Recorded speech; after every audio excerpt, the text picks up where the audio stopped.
बिस्मिल्लाहिर्रहमानिर्रहीम। अस्सलाम वालेकुम जनाब। स्टोरी मैंने एक ही शेयर करनी है। स्टोरी आपने थंबनेल पे देख ली, वो तो खैर मैं आपको उसकी वीडियोस भी दिखाता हूँ किस तरीके से तहरीक इंसाफ रंगे हाथों पकड़ी गई। लेकिन आज आपको मैं बहुत अंदर की बात बताऊँगा कि खान साहब अचानक आपने देखा होगा, खैर वो पहले से ही इसी तरह के हैं, लेकिन कुछ दिनों से वो बहुत ज़्यादा कैथारसिस कर रहे हैं। खान साहब बहुत ज़्यादा गुस्से में हैं। खान साहब ऐसे लग रहा है जैसे तमाम होप खो चुके हैं, सारी उम्मीदें डूब चुकी हैं खान साहब की। ये ऐसा क्यों है? आज इस सिलसिले में मैं आपको बहुत ही अंदर की बात और बहुत ही काम की बात बताने लगा हूँ। पहले ये है कि फ़ारूक हबीब साहब हैं, तहरीक इंसाफ के रहनुमा, साबिक़ वज़ीर भी हैं, तो उनसे उस साहब का राब्ता भी ज़रा देख लीजिए। ये आप वीडियो अपनी आँखों से देखिए और किस तरीके से वो रंगे हाथों पकड़े गए। फ़ारूक हबीब साहब से कैसे उस साहब ने पहले राब्ता किया, उसकी वीडियो भी देखिए। फिर वो साहब जनाब वो पकड़े गए।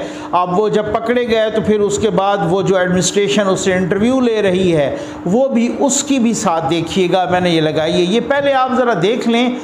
ये तो खैर कल चूँकि इलेक्शन है, इसमें ज़िमनी इलेक्शन है पंजाब में 20 सीटों पर, तो ये बंदा पकड़ा गया है। उसके बाद मैं करता हूँ बात, मैं आपको बहुत सारी अंदर की बातें बताता हूँ। असल में मसला ये है कि खान साहब टेम्पर क्यों लूज़ कर रहे हैं, मामला क्या है, चक्कर क्या है। खान साहब वो कहते हैं ना रोना धोना, वो नहीं, खान साहब लेटनियाँ मारना क्यों शुरू हो गए हैं। ये बच्चा हमारी सराइकी में बोलते हैं बाल रिहाड़ पिया करेंदा है, यानी कि जिस तरह से होता है ना ज़मीन पर लेटनियाँ मारना, ठीक है ना, वो उसको इंग्लिश में बोलते हैं कैथारसिस। तो खान साहब आजकल उसी पोजीशन में हैं। ऐसा क्यों है? ये बहुत बड़ा सवाल है। मैंने आपको इसी सवाल का जवाब देना है, आपको मज़ा आएगा। पहले आप ये ज़रा सुन लीजिए, किस तरीके से देख लीजिए किस तरीके से ये रंगे हाथों पकड़े गए हैं। धांधली का ये शोर मचा रहे हैं और धांधली का इल्ज़ाम ये हुकूमत पे लगा रहे हैं और ख़ुद ही पकड़े जा रहे हैं। ये देखिए ज़रा, और देखें भी सही, सुने भी सही। ये फ़ारूक हबीब साहब हैं पीटीआई के फैसलाबाद से, जो बहुत ज़्यादा दावे करते हैं कि वो बड़ा शफाफ इलेक्शनों पे यकीन रखते हैं और किसी किस्म की धांधली नहीं करते। ये उनका नंबर है। फ़ारूक हबीब साहब ने खुद उसको जून 29, 2022 को मैसेज किया, फ़ारूक हबीब हेयर केयर ऑफ हाफिज़ फरहत, यानी हाफिज़ फरहत ने मुलजिम को और फ़ारूक हबीब का आपस में इंटरेक्शन कराया। फिर उसने आगे से बताया कि मैं खालिद सिंधु हूँ और मैं आपको कहाँ देख सकता हूँ। फ़ारूक हबीब ने फिर आगे मैसेज किया कि आप वाई ब्लॉक में आ जाए। 167 पे वो फिर जाके उनको मिला है।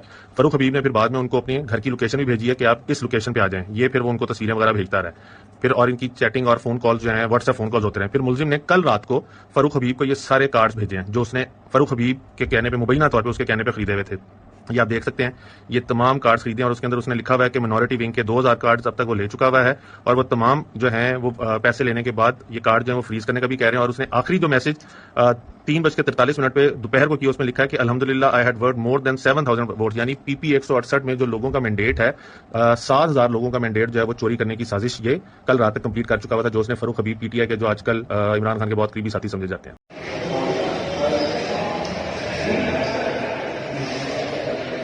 क्या नाम है आपका?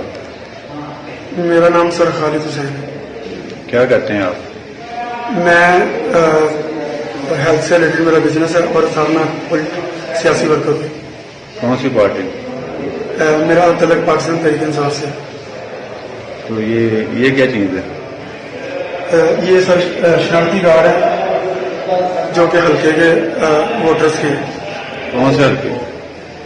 जी हल्का 168 168। क्यों इकट्ठे किए हैं? जी सर, क्यों इकट्ठे किए हैं? ये सर लोगों के जो है ना कुछ डिमांड थी कि हमें पर कार्ड उनके साथ कोई डील हुई थी कि हमें आप इतने दें तो हम वोट डालेंगे। तो इस सिलसिले में उनसे हमने ये कार्ड इकट्ठे किए थे। तो ये जो है ना इससे 2000 और किसी को 3000 देना था। तो ये जनाब आपने देख लिया, अपनी आँखों से अपने कानों से सुन लिया। ये वो साहबान हैं जो बहुत बड़े वली बन रहे हैं। वो कह रहे हैं जनाब हम तो इनकलाबी हैं। भाई अगर आपको आवाम ने ही वोट देना है, और आपकी पॉपुलैरिटी इतनी औजे सुरैया पे पहुंच चुकी है, तो आपको फिर ये लोगों के शिनाख्ती कार्ड ख़रीदने की और एक एक शिनाख्ती कार्ड 2-3 हज़ार उस पर एक ये इकट्ठे करने और फिर हज़ारों रुपए रिश्वत में देने और वोट ख़रीदने की क्या ज़रूरत पड़ गई है। ये तो एक जगह से है, ये सैंपल के तौर पे पकड़े गए हैं। वो शाह साहब हैं मुल्तान में, उनके बेटे लड़ रहे हैं इलेक्शन, ज़ैन कुरैशी साहब, वो 10-10 वोटों पर उन्होंने एक मोटरसाइकिल का ऐलान किया हुआ है, इंक्वायरी अब हो रही है।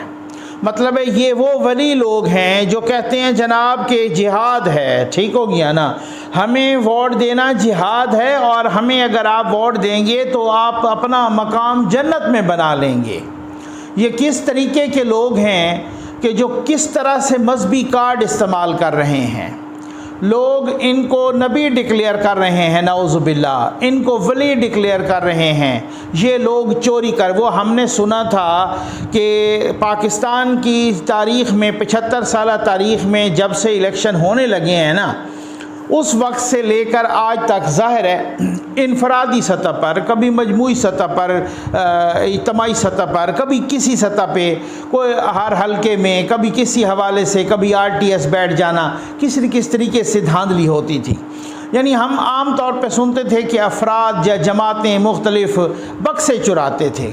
खान साहब को वो मलका हासिल है, खान साहब को वो एज़ाज़ हासिल है माशाअल्लाह कि खान साहब ने बक्से नहीं चुराए, बल्कि खान साहब ने इलेक्शन कमीशन का पूरा अमला चुरा लिया था। याद है ना, डस्का में इलेक्शन कमीशन के पूरे जितने भी वो रिटर्निंग ऑफिसर्स वगैरह जितने भी ROs थे, ठीक है ना, या जो भी अमला था इलेक्शन कमीशन का, सबको अगवा कर लिया।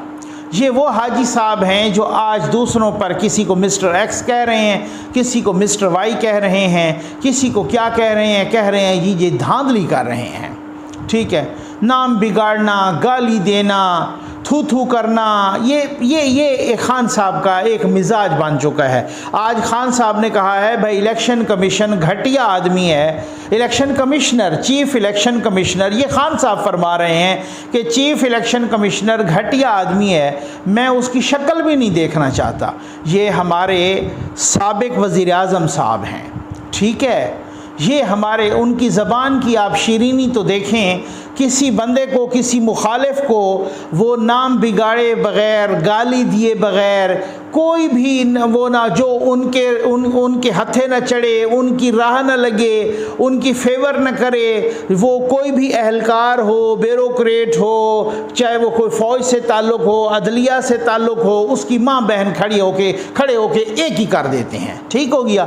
ये हमारे एक्स प्राइम मिनिस्टर साहब हैं, ये इस्लामी जमहूरिया पाकिस्तान के वज़ीर आज़म हैं, और वो हदीसें पढ़ते हैं जनाब अपनी तकरीरों में, और उनको यानी कि ये भी नहीं कि पता ही कोई नहीं है कि ज़बान की हिफाजत कितनी ज़रूरी है, और ये कोई पता ही नहीं है कि आप इल्ज़ाम लगाते हैं बग़ैर किसी सबूत के।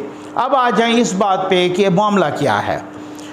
मामला ये है कि खान साहब को पता चल चुका है, ये मैं आपको ज़िम्मेदारी के साथ बताता होता हूँ, ऐसी बात चस्के लेने के लिए नहीं। हाँ बिल्कुल, खान साहब को पता चल चुका है कि यार फ़िलहाल मेरी गेम जो है ना ओवर हो गई है।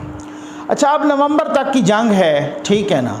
अच्छा, खान साहब को ये भी पता चल चुका है कि मौजूदा आर्मी चीफ़ को हुकूमत एक्सटेंशन भी देने जा रही है, ठीक, ये खान साहब को भी पता चल चुका है।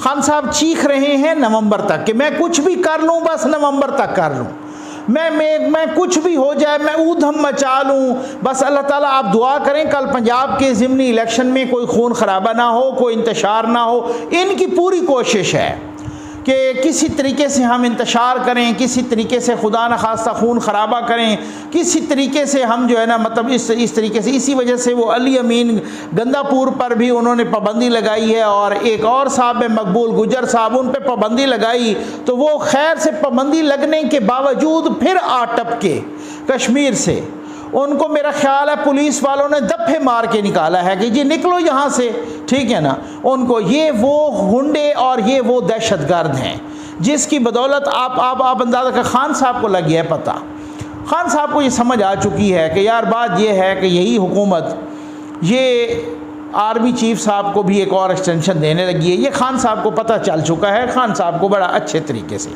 ठीक है। और फिर मेरी तो छुट्टी है।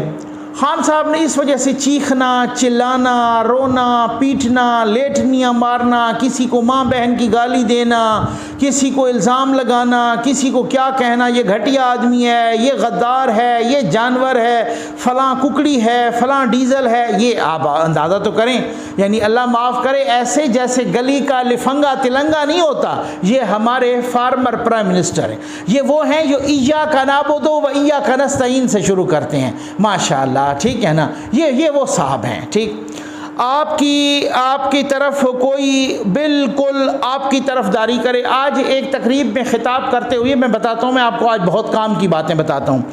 तकरीब में ख़िताब करते हुए इमरान खान साहब ने कहा है कि इस्टेब्लिशमेंट से गलती हो गई है, ठीक है ना, और जर्नैल और सियासी लीडर वो अगर यू टर्न लें तो उनकी अज़मत का सबूत होता है, वो अजीम होते हैं।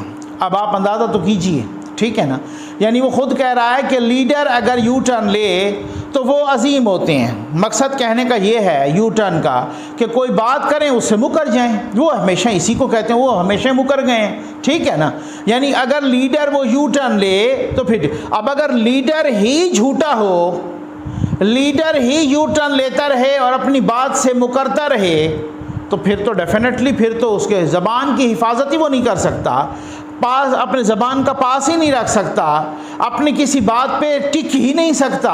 तो फिर कल को जो उनके चाहने वाले होंगे, उनके वोटर, उनके सपोर्टर्स, उनके वर्कर्स, उनका तो फिर ख्याल है, आपका क्या ख्याल है, वो आपको आइडियलाइज़ करेंगे तो वो ज़बान का पास रखेंगे, वो गालम गलोच नहीं करेंगे या वो वादे का पास रखेंगे। अब वो उनको भी सबक दे रहे हैं कि जनाब आपसे गलती हो गई है, आप उनकी मदद कर रहे हैं, ये मुल्क का नुकसान हो रहा है, आप मेरी मदद करें। यानी आप अंदाज़ा कीजिए कि वो 4 साल यही चीखते रहे कि भाई आप न्यूट्रल हो जाओ, न्यूट्रल हो जाओ, आप अपना काम करो, आप सरहदों की हिफाजत करो, आप सियासत में मुदाखलत न करो। कभी उन्होंने ये नहीं कहा आप हमारी फेवर करो। और जैसे वो न्यूट्रल हुए, खान साहब उनको बार बार एक दिन में 70 मरतबा दावत देते हैं कि भाई आप उनको छोड़ो, आप मेरी तरफ आ जाओ, आप न्यूट्रल, अपना न्यूट्रल स्टेटस छोड़ो, उनको नहीं। वो कहते हैं आप न्यूट्रल ना रहो, कोई न्यूट्रल भी होता है, ठीक है ना, वो तो जानवर होता है, वो तो गद्दार होता है। मैं हक पे हूँ, यानी आप अंदाज़ा कीजिए कि एक ऐसा इंसान जिसने पक्का समझ लिया मैं ही इस रूए ज़मीन पर वो बंदा हूँ कि जो हर लिहाज से नेक, पाक, साफ, शफाफ, हाजी, नमाजी, मुत्तकी, बाकी चाहे कोई सियासतदान हो, चाहे अदलिया हो, जजेस हों, जर्नैल हों, सियासी लोग हों, गैर सियासी हों, सहाफ़ी हों, सारे के सारे चोर हैं, डाकू हैं, गद्दार हैं, लुटेरे हैं, वो नहीं अनिल मुनकर पे हैं। हम सिर्फ, मैं जो है ना वो अम्र बिल मारूफ, सारी ज़मीन की नेकियों का मरकज़ मैं हूँ, बाकी ये सारे गंदे और बुराई का मरकज़ हैं। ये खान साहब ने सोच लिया है, ठीक है। ये मुल्क के अंदर की हालत है, ठीक है ना। अब मुल्क से बाहर जाएं, अमेरिका को उन्होंने कहा है ललकार के, जनाब रोज़ अमेरिका का नाम ले रहा है, यहाँ पर आप अंदाज़ा कीजिए। अच्छा, फिर आप इतने बहादुर होते ना, मैंने आपको दिखाया भी था कि ट्रंप के सामने जाके कैसे भीगी बिल्ली बन के बैठे थे। ट्रंप को कह रहे थे हमें तो बहुत कदर है आपके साथ, अमेरिका के साथ ताल्लुकात की। ट्रंप को कह रहे थे हम तो वार ऑन टेरर में आपके इत्तेहादी हैं। यहाँ कहते हैं कि अमेरिका ने ड्रोन मारे हैं, अमेरिका की जंग में आप गए क्यों हो? आप मुनाफकत का मेयार देखें ज़रा। खान साहब वहाँ ट्रंप को जाके कहते हैं तो हम क्यों आपके इत्तेहादी हैं, हमें इस पे फ़ख्र है, ठीक है ना। और ट्रंप साहब कह रहे हैं अगर किसी यूथिये को बहुत ज़्यादा तप्पड़ हो तो मैं अगली वीडियो में वो वीडियोस लगा दूंगा, समझ आ गई ना, सुना दूंगा।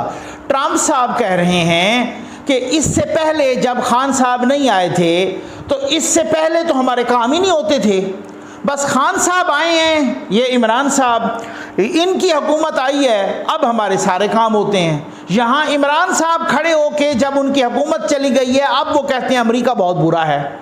वहाँ उनके कदमों में बैठ के वहाँ एक खातून सहाफ़ी खड़ी हो गई थी कि आपने डॉक्टर आफिया सिद्दीकी के बारे में तो बात ही कोई नहीं की। यहाँ हमें चूना लगाते रहे हैं कि अगले हफ्ते डॉक्टर आफिया सिद्दीकी आ रही हैं, और उधर जाके ट्रंप के साथ एक लफ्ज नहीं बोला डॉक्टर आफिया सिद्दीकी के बारे में। वो भी मैंने आपको वीडियो दिखाई थी, खातून सहाफ़ी खड़ी हो गई और उन्होंने पूछा कि जी डॉक्टर आफिया सिद्दीकी के बारे में तो आपने कोई बात ही नहीं की, इनसे कोई बात बन नहीं रही थी। ट्रंप ने वो इधर उधर खैर से बात को मोड़ा था। आपको सारी बातें याद है ना, ठीक हो गया ना।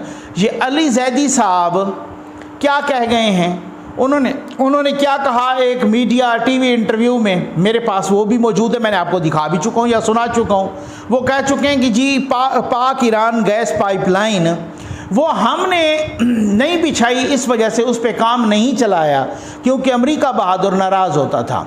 तो उनसे कहा कि आपने क्यों नहीं काम चलाया। एंकर ने पूछा, उन्होंने कहा आप भी डरते थे। उन्होंने कहा जी बिल्कुल हम भी डरते थे। असलियत ये है, हकीकत ये है, आज वो अमेरिका को खड़े होकर तड़ियाँ दे रहे हैं, ठीक है ना। या तो आप इतने बड़े इनकलाबी होते, या आप इतने बड़े नेल्सन मंडेला होते, या आप खुमैनी होते जिन्होंने जिस तरीके से अमेरिका को तड़ियाँ दी थी फिर कॉन्सिक्वेंसेस का फिक्र ही नहीं किया, फिर तो ठीक है, समझ आ गई है ना। आप इतने बड़े इनकलाबी हैं साहब कि आप पुलिस के डर से दीवार फलांग जाते हैं, ठीक है ना। आपका इनकलाब सारा इतने तक ही है, ठीक। अगर या तो हो ना कि आपने अमेरिका की आंखों में आंखें डाल के बात की हो, आज आपकी हुकूमत आ जाए आप फिर लेट जाएंगे।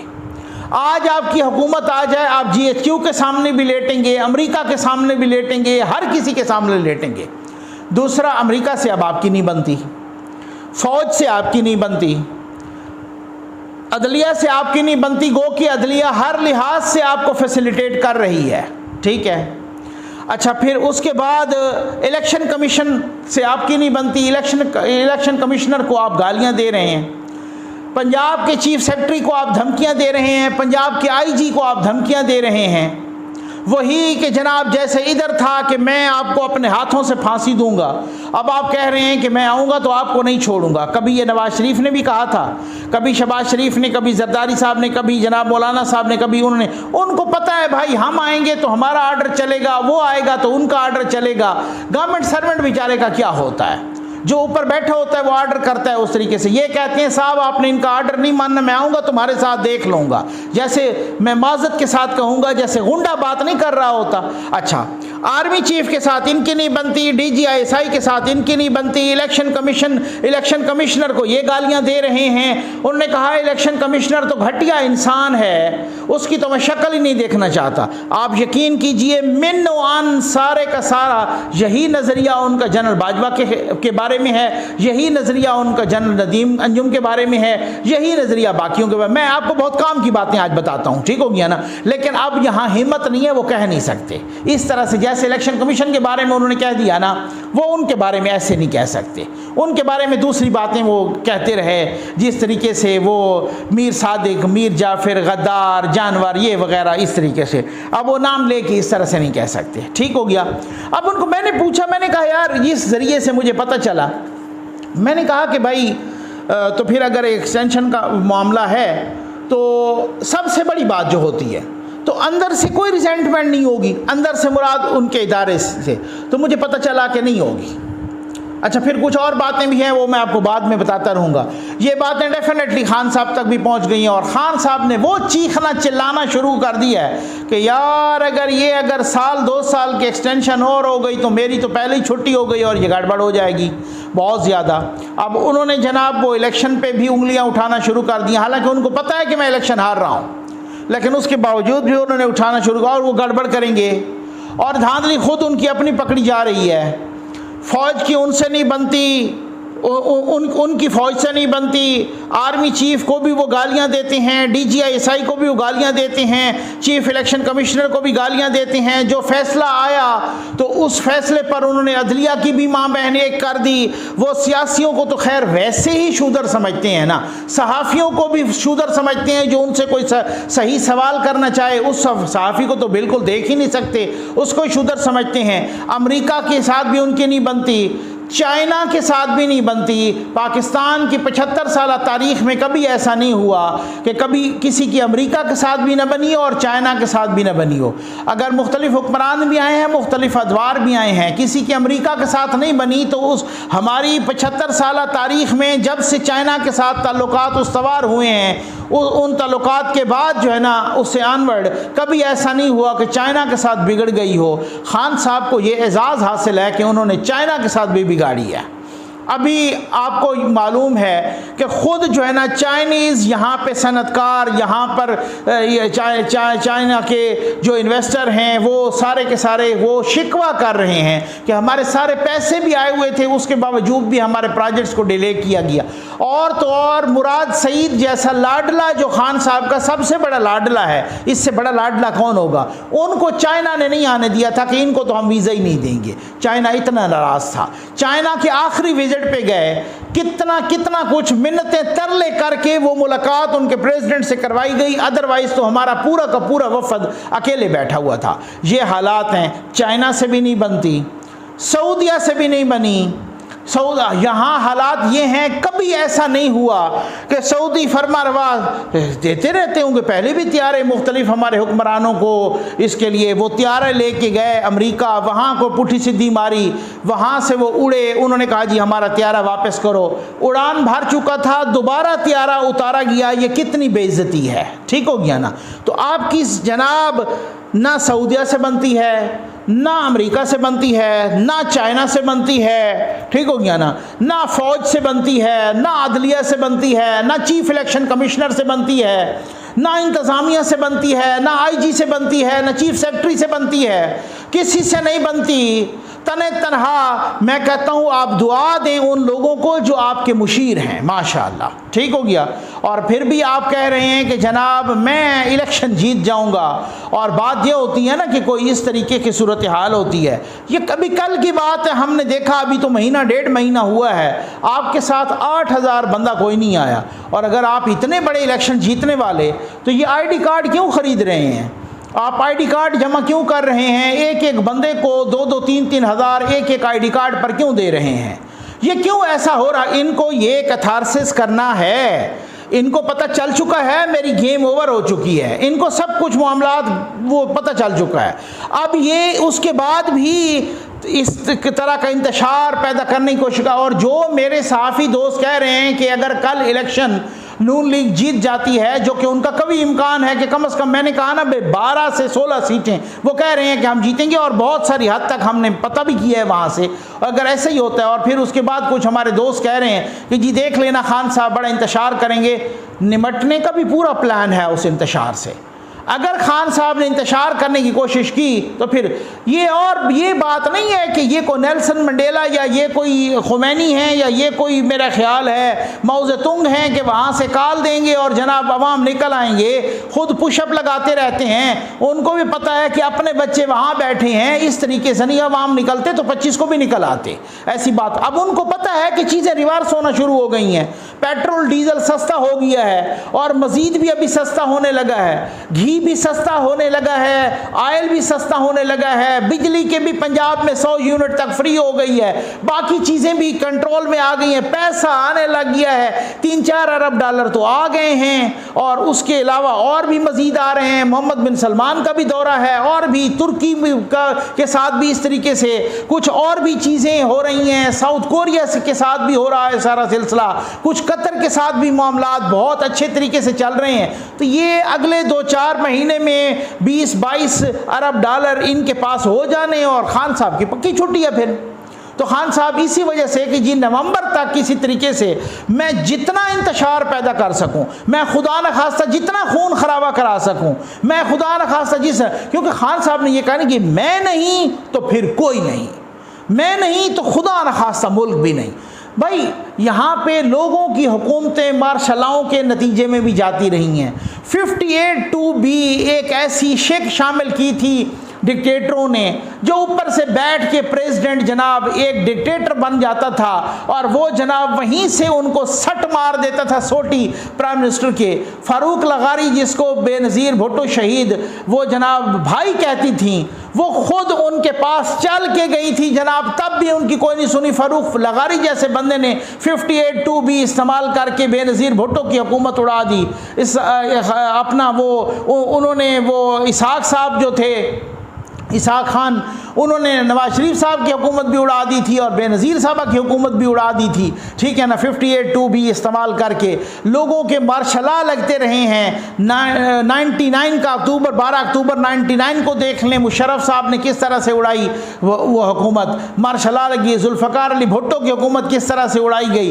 इस तरीके से हुकूमतें गईं, लोग फांसियों पर झूल गए, गोली लग गई वज़ीर आज़म को, 2 वज़राए आज़म गोलियों से चले गए, फांसी पे चले गए। एक वज़ीर आज़म 200 पेशियां भुगतते रहे अपनी बेटी के साथ, उनकी बेटियां बहुएं वो जनाब उनको जेलें काटी। वो इस तरीके से कभी किसी ने टेम्पर लूज नहीं किया। ओ खान साहब इत्मीनान रखें, आज चला गया इक़्तिदार, आनी जानी चीज़ है, आज इनके पास है, सर कल आपके पास होगा। आप तो अपना पक्का ही बंदोबस्त करने लगे हैं कि जी मैं तो अल्लाह माफ़ करे वो करके जाऊं, वो ऐसे हालात पैदा करूं कि बाद में तो कोई मेरी तरफ देखना भी पसंद ना करे, कोई भी ना मेरी तरफ देखना पसंद करे। खुद अपने लोग का वो साथ नहीं देना चाह रहे और इधर उधर वो ठिकाने ढूंढ रहे हैं। वो कह रहे हैं यार ये खान साहब क्या दरिया में रह के मगरमच्छों से बैर ले रहे हैं, खान साहब क्या सूरत हाल है। भाई मैं आपको बताऊं, स्टेट एक ऐसी चीज़ है ना, रियासत, आप अगर रियासत से टकराएंगे ना, ये पिछले दिनों हम जावेद चौधरी साहब के प्रोग्राम में गए, वहाँ पर उनके प्रोग्राम में ईद का शो था तो हम गए, कुछ और भी दोस्त थे यूट्यूबर्स, मैं भी था, आपने देखा होगा। तो जावेद चौधरी साहब वाकई उनने हमसे पहले ऑफ द रिकॉर्ड बातें हो रही थी, वो कह रहे हैं कि यार ये जो रियासत है ना, इस रियासत से कोई नहीं टकरा सकता। ये बात बिल्कुल ठीक है। ये चौधरी साहब माशाल्लाह बहुत ही मंझे हुए, बहुत ही सीजनड और बहुत ही डिसेंट इंसान भी हैं और बहुत ही ज़बरदस्त सीजनड सिक्का बंद सहाफ़ी भी हैं। और बाकी वाकई उनकी बात ठीक, उन्होंने बड़ी काम की बात की। उनका मैं आपको बताऊं ना कि जनरल बाजवा है ना आर्मी चीफ, अगर वो भी रियासत के साथ टकराना चाहें तो नहीं टकरा सकते, ठीक हो गया ना। कोई भी बंदा हो ना रियासत के साथ नहीं टकराना, रियासत के साथ इन्होंने टक्कर देने की कोशिश की। और इमरान रियाज साहब ने कहा पहली दफ़ा आपको टक्कर के लोग मिले हैं, फिर वो ऐसी टक्कर लगी आगे से, टक्कर के मुकाबले में जब थप्पड़ लगे ना, फिर उसके बाद वो बंदा सीधा हो गया। अब आजकल वो कहता है मुझे जहर मिली है, मैं बाहर ही जो है ना, मुझे खदशा है कि मुझे इन्होंने जहर दी है तो खाने में, और मैंने बाहर दुबई जो है ना अपना सैंपल देने के लिए जाना है। तो वो नस रहे थे बाहर, लाहौर एयरपोर्ट पे पकड़े गए हैं वो साहब, और उनको पीछे ही उन्होंने भगाया। उन्होंने कहा चल ठीक हो गया ना। ये नस रहे थे कि मैं बाहर जाके ना उधर ही बैठ के सबकी माँ बहन एक करूँगा। तो वो भी, उन्होंने भी कहा भाई बच्चे तू इधर ही रह, ठीक हो गया ना, तू इधर ही रह, तू ताकि जो है ना, अब उसके बाद जितनी भी वीडियोस बना रहा है ना, अब उनको कहें कि वो लाहौर वाले ब्रिगेडियर का नाम लें या जनरल बाजवा का नाम लें या जिस और तो और इशारों किनारों में भी नहीं ले रहे, ठीक हो गया ना। ये टक्कर के लोग हैं, इनमें इतनी हिम्मत है बस। ये जो टक्कर वाले हैं ना, समझ आ गई ना, इनके ये टक्कर शक्कर कोई नहीं है, एक थप्पड़ लगे तो सारी टक्करें निकल जाती हैं। ये खान साहब से लेकर नीचे तक सारे यही मामला है, सारा यही माल है, ठीक हो गया ना।